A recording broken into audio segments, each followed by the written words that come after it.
नमस्कार, मी अयारा. आपण पाहत आहात 24/7 माझा महाराष्ट्र न्यूज चॅनल परभणी. जिंतूर सेलू विधानसभा मतदारसंघाचे आमदार सौभाग्यवती मेघनाताई साकोरे बोर्डीकर यांनी 12 डिसेंबर 2024 रोजी परभणी शहरातील स्टेशन रोड स्थित हॉटेल अतिथी येथे पत्रकार परिषद घेतली. या पत्रकार परिषदेत आमदार मेघनाताई बोर्डीकर यांनी राष्ट्रवादी शरदचंद्र पवार गटचे खासदार फौजिया तहसीन खान यांच्यावर तसेच परभणी लोकसभा मतदारसंघाचे खासदार संजय जाधव या दोन खासदारांवर आरोप लावला की यांनीच परभणीचा दंगा भडकविला. हे दोन्ही खासदार त्यावेळी दिल्लीतच होते. या दोन्ही खासदारांवर पत्रकार परिषदेत आमदार मेघनाताई बोर्डीकर यांनी नेमके आरोप लावले तरी काय हे त्यांच्याकडूनच जाणून घेऊया. या पत्रकार परिषदेत संजय देशमुख, माजी नगरसेवक सुनील देशमुख यांच्यासह भारतीय जनता पार्टीचे पदाधिकारी उपस्थित होते. 12 डिसेंबर 2024 रोजी डॉक्टर बाबासाहेब आंबेडकर यांच्या पुतळ्यासमोरील संविधानच्या फ्रेमची विटंबना केली होती. या माथेफिरूला बेदम चोप देण्यात आली. पोलीस त्या ठिकाणी उपस्थित असल्यामुळे त्याला दवाखान्यात लवकर नेण्यात आले. तो माथेफिरू ज्या दवाखान्यात आहे तेथे आंबेडकरी अनुयायांनी जाऊन त्याला डॉक्टर बाबासाहेब आंबेडकरांची फोटो दाखवून त्याला सक्तीने फोटो समोर नतमस्तक करण्यास बळजबरी केली. परभणीचे खासदार संजय बंडू जाधव यांनी परभणीत येऊन परभणी शहरात दंगा भडकविण्यात आला. हा नेमका कोणाच्या इशाऱ्यावर, कोणाच्या सांगण्यावरून करण्यात आले? तो माथेफिरू तिथेच का गेला? हा प्रश्न खासदार संजय जाधव यांनी उपस्थित केला. परभणी शहरात पोलीस प्रशासनाकडून 12 डिसेंबर 2024 रोजी पोलीस मार्च करण्यात आला. परभणी शहराच्या मार्केटमधून पोलीस प्रशासनाच्या वतीने हा मार्च काढण्यात आला. यावेळी पोलीस राखीव व दुसऱ्या जिल्ह्यातील पोलीसही पाहावयास मिळाले. 12 डिसेंबर 2024 रोजी परभणी शहरातील व्यापाऱ्यांकडून बाजारपेठ बंदचे आवाहन करण्यात आले. ज्या व्यापाऱ्यांचे अतोनात नुकसान झाले त्या व्यापाऱ्यांनी परभणीचे जिल्हाधिकारी रघुनाथ गावळे यांची भेट घेऊन नुकसान भरपाईची मागणी केली. परभणी विधानसभा मतदारसंघाचे कार्यसम्राट डॉक्टर राहुल पाटील यांनी जिल्हाधिकारी व पोलीस अधिकारी यांची भेट घेऊन झालेल्या नुकसानाची भरपाई करून देण्याची मागणी केली. परभणी शहरात जी दंगल उसळली होती त्या दंगलीत जे कोणी जबाबदार आहेत त्याला अजिबात सोडू नका अशी मागणी भारतीय जनता पार्टीचे आनंद भरोसे यांनी केली. आता मस्जिद आणि दर्गाचा कोणताही सर्वे किंवा दावा इंटरव्ह्यू हा फायनल ऑर्डर काढले आहे. आता दावा ठोकता येणार नाही किंवा सर्वेची मागणी करता येणार नाही. सुप्रीम कोर्टाचा निर्णय. 11 डिसेंबर 2024 रोजी परभणीत झालेल्या दंगलीनंतर पोलीस प्रशासनाच्या वतीने नागरिकांना अशा पद्धतीने चोप देण्यात आली. हरियाणा डीआयजी शहाजी उमाप यांनी दंगलीनंतर काय कारवाई केली ही माहिती दिली. परभणी प्रियम्बल लिसिटेशन मामले में जो आरोपी था उसके खिलाफ मामला दर्ज किया गया है. अभी उसका ट्रीटमेंट अस्पताल में चल रहा है. इस पूरी घटना को लेकर पिछले 2 दिन में परभणी शहर के अंदर जो भी घटनाएं हुई उसको लेकर 8 मामले अलग अलग पुलिस थानों में दर्ज है और लगभग 50 लोगों को अभी तक पुलिस ने अरेस्ट किया. आज भी दूसरे जिलों में कुछ एजिटेशन जरूर हुए हैं, लेकिन वहां पे लोगों ने काफी शांतिपूर्ण तरीके से अपने एजिटेशंस किए और उनके जो निवेदन थे वो स्थानिक अधिकारियों को दिए. इस पूरी घटनाओं को लेकर लोगों से मेरा अनुरोध रहेगा कि अभी परभणी शहर के अंदर स्थिति सामान्य है. कल से ही ये स्थिति सामान्य है. किसी भी अप्रिय घटना का समाचार नहीं है. हमारी पूरी पुलिस अभी रास्तों पर है.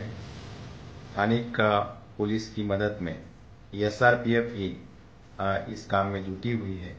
लोगों से मेरा अनुरोध रहेगा कि शहर की शांति कायम रखने के लिए पुलिस का सहयोग है.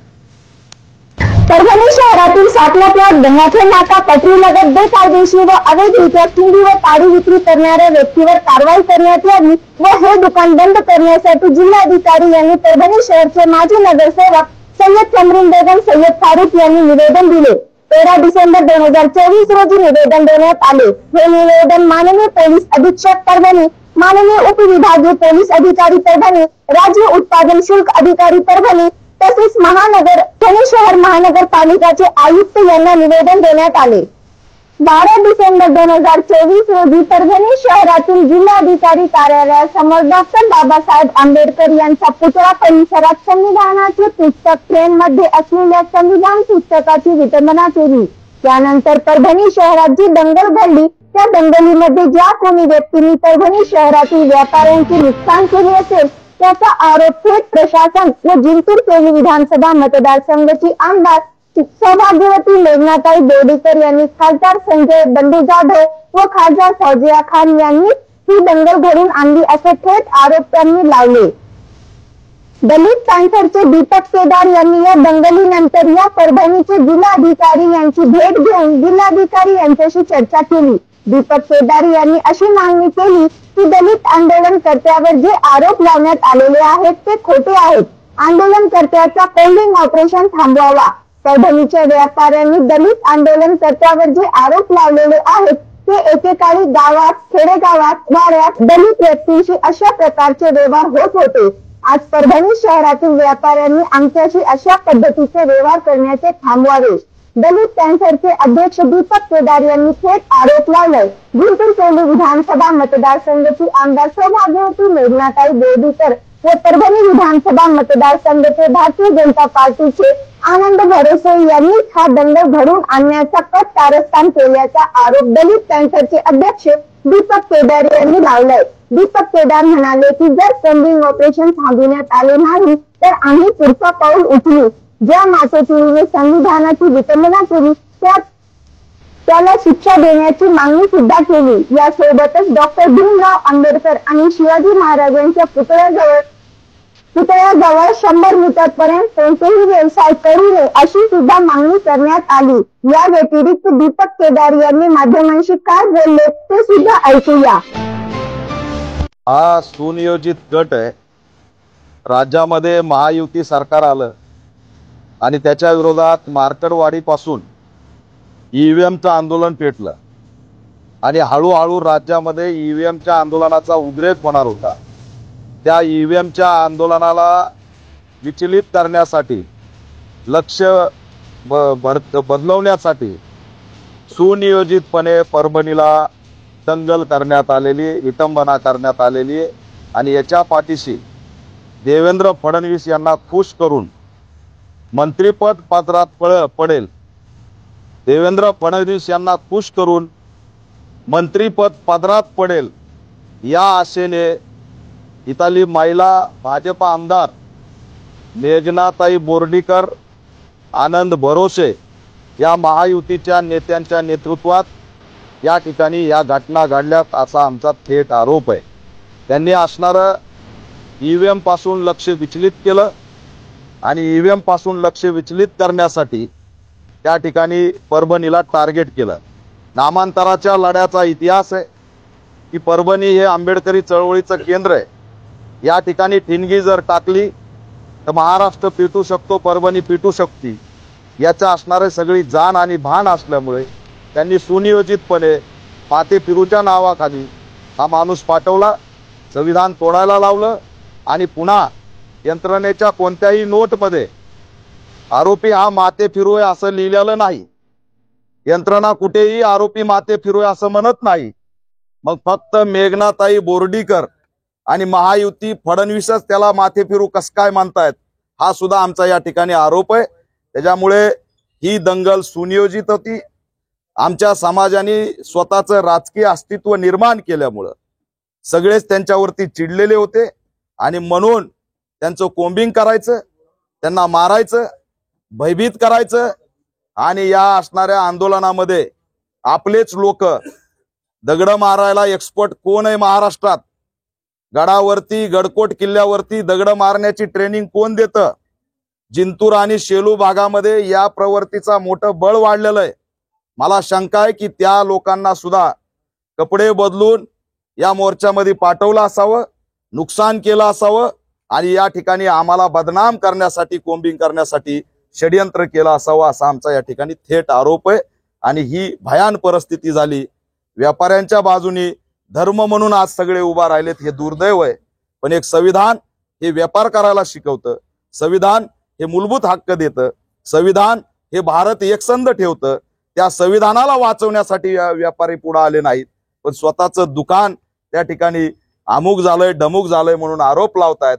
आम्हाला शंका आहे की आमच्या लोकांनी तोडफोड केली नाही तर व्यापारी सुद्धा या ठिकाणी व्यापारी महासंघाचे पुढारी सुद्धा पक्षाशी अटॅच आहेत, त्यांनीच त्यांचे दुकानं फोडले असावेत. त्याची सुद्धा सखोल चौकशी झाली पाहिजे आणि धमक्या देणं व्यापारी महासंघाने बंद करावं.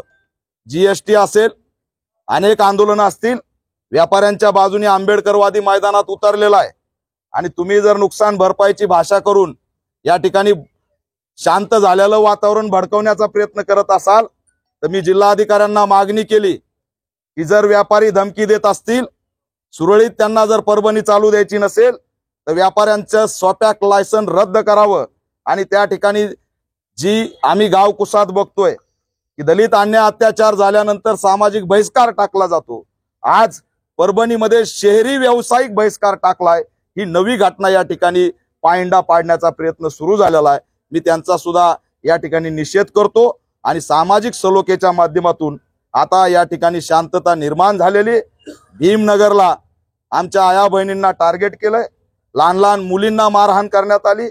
मी जिल्हाधिकाऱ्यांना मागणी केली की आपल्या कॅबिनमध्ये सर्वपक्षीय बैठक बोलून फायदा नाही तर आपल्या स्वतःला स्पॉटवर जावं लागेल आणि आमच्या मारहाण झालेल्या आया बहिणींच्या पुरुषांच्या जखमा बघावं लागतील, त्याचा अहवाल तयार करावा लागेल. मानवी हक्क अधिकार आयोग असेल, अनुसूचित जाती जमाती आयोग असेल, मी महिला आयोगाच्या अध्यक्ष रुपालीताई चाकणकर यांना सुद्धा आवाहन करतोय की या महिलावरती झालेला अमानुष अत्याचार पाहण्यासाठी त्यांनी भीमनगरला आलं पाहिजे. भीमनगरचे मतं त्यांना चालतात परंतु आमच्या जखमा बघायला त्यांना वेळ नाही. हे असणारं दुर्दैव आहे.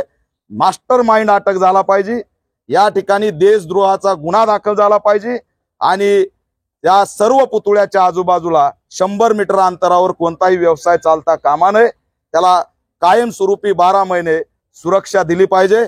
छत्रपती शिवाजी महाराज असतील, लोकशाहीर अण्णाभाऊ साठे असतील, डॉक्टर बाबासाहेब आंबेडकर असतील, सर्व पुतळ्यांना त्या ठिकाणी सुरक्षा देण्याचं काम यंत्रणेने करावं असं आवाहन मी या माध्यमातून करतोय. शादी हो या एंगेजमेंट, छिला हो या जुमागी, मीटिंग हो या कुछ और, परभनी शहर में तो भैया सिर्फ एक ही नाम, फैसल फंक्शन हॉल, दरगाह रोड, फैसल कॉलोनी, जमीर पॉइंट, परभनी। बुकिंग शुरू है, जल्द ही संपर्क करें। Syed Muzammil, mobile number 8177941481, second number 9922855585। Faisal function hall की खुसूसियत, 2 व्हीलर 4 व्हीलर के लिए भरपूर पार्किंग व्यवस्था, लेडीज के लिए पर्दे का माकूल इंतजाम और सेपरेट कुशादा हॉल, जेंट्स के लिए separate hall, separate washroom, ladies के लिए सेपरेट हॉल, माकूल पानी का इंतजाम, दरगाह से करीब, सबसे कम बजट में। विजिट जरूर कीजिए, आज ही बुकिंग करें। आपण पाहत राहा 24/7 माझा महाराष्ट्र न्यूज चॅनल परभणी। आपण जर पहिल्यांदाच आमचे न्यूज चॅनल पाहत असाल तर सर्वप्रथम आमच्या चॅनलला सबस्क्राईब करा, घंटीचं बटन अवश्य दाबा, लाईक करा, शेअर करा आणि हो कमेंट तर नक्कीच करा। आपण पाहत राहा 24/7 माझा महाराष्ट्र न्यूज चॅनल। जय हिंद।